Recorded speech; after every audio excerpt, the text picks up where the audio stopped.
जब जब सरकार डरती है, पुलिस को आगे करती है। आंदोलन दबाने वाले सत्ताधारियों के खिलाफ दिया जाने वाला यह नारा, इसकी सच्चाई शनिवार सुबह दिल्ली के जंतर मंतर पर देखने को मिली। जंतर मंतर पर सामाजिक कार्यकर्ता सोनम वांगचुक पिछले 21 दिनों से भूख हड़ताल पर बैठे थे, लेकिन शनिवार सुबह दिल्ली पुलिस ने उन्हें जबरदस्ती आंदोलन स्थल से हटा दिया। दिल्ली पुलिस के अधिकारी अचानक पहुंचे और मंच पर बैठे वांगचुक को उठाकर अस्पताल में भर्ती करा दिया। इस दौरान आंदोलनकारियों ने पुलिस का जोरदार विरोध किया, लेकिन पुलिस ने किसी की नहीं सुनी। पुलिस का कहना है कि यह कार्रवाई हाई कोर्ट के आदेश के बाद ही की गई है, लेकिन इस कार्रवाई पर कई सवाल उठाए जा रहे हैं। महत्वपूर्ण बात यह है कि अब इसे लेकर सीधे केंद्र सरकार पर आरोप लगने लगे। सोनम वांगचुक को जिस तरह पुलिस ने उठाया है, वो मोदी सरकार को भारी पड़ेगा, ऐसा कहा जा रहा है। लेकिन क्या सच में यह संभव है?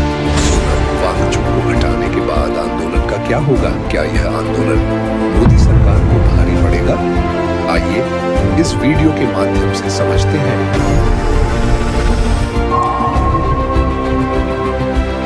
सोनम वांगचुक को उठाना मोदी सरकार को भारी पड़ेगा, ऐसा कहने का पहला कारण है कि इस घटना से आंदोलन और बड़ा हो रहा है। दरअसल सरकार का प्लान क्या था? सोनम वांगचुक को आंदोलन स्थल से हटाना और उसके बाद जंतर मंतर खाली कराना। वांगचुक को हटाने के बाद आंदोलनकारी अपने आप चले जाएंगे और आंदोलन की धार कमजोर हो जाएगी, ऐसा सरकार का अनुमान था। लेकिन अब इसके ठीक उलट हुआ है।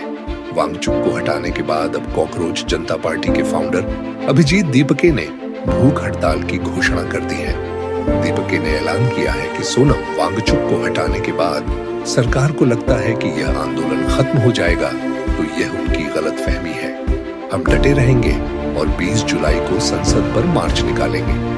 दरअसल कॉकरोच जनता पार्टी ने 20 जुलाई को संसद पर मार्च का आह्वान किया है। इस मार्च में सोनम वांगचुक भी शामिल होने वाले थे, लेकिन अब उन्हें हटाए जाने के बाद इस मार्च का क्या होगा, यह सवाल खड़ा हुआ था। लेकिन यह मार्च होकर रहेगा, ऐसा अभिजीत दीपके ने साफ कह दिया है, जिससे यह स्पष्ट हो गया है कि आंदोलन रुकने वाला नहीं है। महत्वपूर्ण बात यह है कि अब अन्य संगठन भी आंदोलन को समर्थन देने के लिए आगे आए हैं। संयुक्त किसान मोर्चा सहित अन्य किसान संगठनों ने इस आंदोलन को समर्थन देने की घोषणा की है।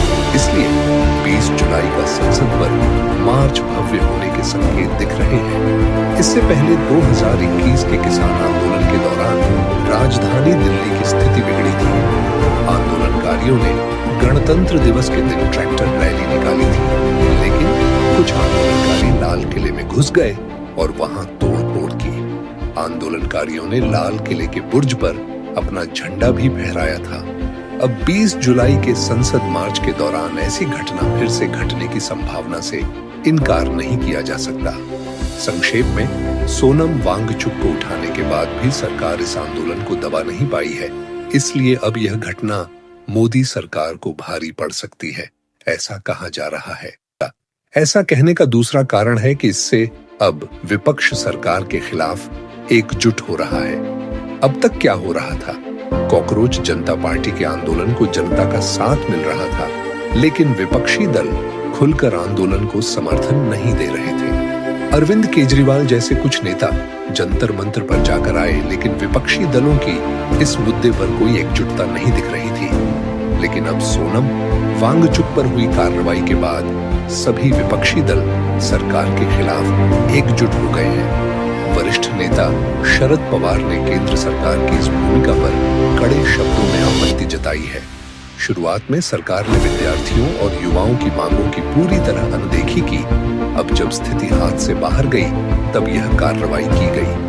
यह मुद्दा यही नहीं रुकेगा, यही खत्म नहीं होगा। संसद के सत्र में हम ये प्रश्न जोरदार तरीके से उठाएंगे, ऐसा शरद पवार ने कहा है। महत्वपूर्ण बात यह है कि अब तक शरद पवार ने इस मुद्दे पर, इस आंदोलन पर बोलना टाला था, लेकिन अब वे खुलकर आंदोलन को समर्थन देते दिख रहे हैं। इस मुद्दे पर शुरू में चुप रही कांग्रेस पार्टी भी अब सरकार पर आक्रामक हो गई है। कांग्रेस नेता पवन खेड़ा ने सरकार पर तंज कसते हुए कहा है कि शांतिपूर्ण आंदोलन करना लोकतंत्र का मौलिक अधिकार है। फिर भी सरकार इस आंदोलन को कुचल रही है। इतना ही नहीं, समाजवादी पार्टी, आम आदमी पार्टी, कांग्रेस, ठाकरे की शिवसेना और मनसे जैसी पार्टियों के नेता भी अब आंदोलन को समर्थन देने के लिए आगे आए हैं। मनसे नेता अमित ठाकरे ने वांगचुक को हटाए जाने के बाद जंतर मंतर जाकर आंदोलनकारियों से मुलाकात की। उन्होंने अभिजीत दीपके से चर्चा करते हुए आंदोलन को अपना समर्थन दिया है। उद्धव ठाकरे ने भी अब धर्मेंद्र प्रधान के इस्तीफे की मांग को दोहराया है। संक्षेप में कहें तो सोनम वांगचुक पर आज हुई कार्रवाई से सभी विपक्षी दल एकजुट होते दिख रहे हैं। आने वाले सत्र में यही मुद्दा सबसे ज्यादा संसद में गूंजेगा, यह भी तय है। इसलिए वांगचुक को जंतर मंत्र से उठाना मोदी सरकार को भारी पड़ सकता है, ऐसी चर्चा हो रही है।